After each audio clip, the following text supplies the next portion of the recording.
আল্লাহ আল্লাহ আল্লাহ আল্লাহ। এ টাকাটা জানি কই পামু, কেমনে কি করতাম। আমার আবুল হোসেন চাচা জানি কোন জায়গায়, চাচারা তো খুঁজছি, এদিকেও নাই ওদিকেও নাই। খালি খালি কোন কোন ফসা বাজারে ফসা করি লই ভালো লাগে না।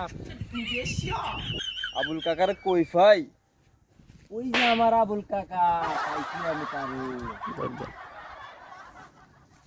কাকা কি অবস্থা? আরে বড়া যা ফসা কইতাম বইছি বড়া কি বিপদ আছে ফসা কইতাম বইছি তে দস্তা তুই কি বিপদ তুই ক কি বিপদ? আমার কটার টাকা লাগে চাচা? কি বিয়ে শাদী করবি নাই? না বিয়ে শাদী না চাচা, আমার একটু বাড়িতে অনেক প্রবলেম, 5,000 টাকা লাগে চাচা। আপনি আমার দেন, আমি আপনাকে 1 সপ্তাহ পরে দিয়ে দেবো চাচা। আপনার ছাড়া কেউ নাই চাচা। আমার কাছে কোনো টাকা ঢুকে নাই বাবাজি, আমি এখন খালি, আমার কাছে টাকা নাই বাবা। চাচা দেখেন না চাচা, কোনো দিক দিয়ে চাচা হয় না আমার কাছে কোনো টাকা নাই, তুমি যাও।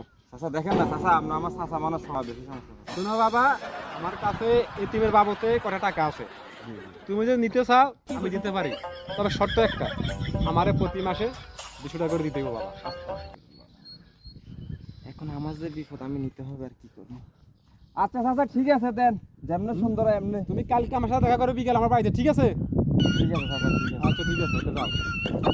দেখছেন শালার ফুতের লম্বা ডবির মাথার দি রাস্তাঘাটে আল্লাহ আল্লাহ করে 5 ওয়াক্ত নামাজ কালাম পড়ে, এই বেড়ার কাছে আইছি বিপদের টাকা লাই।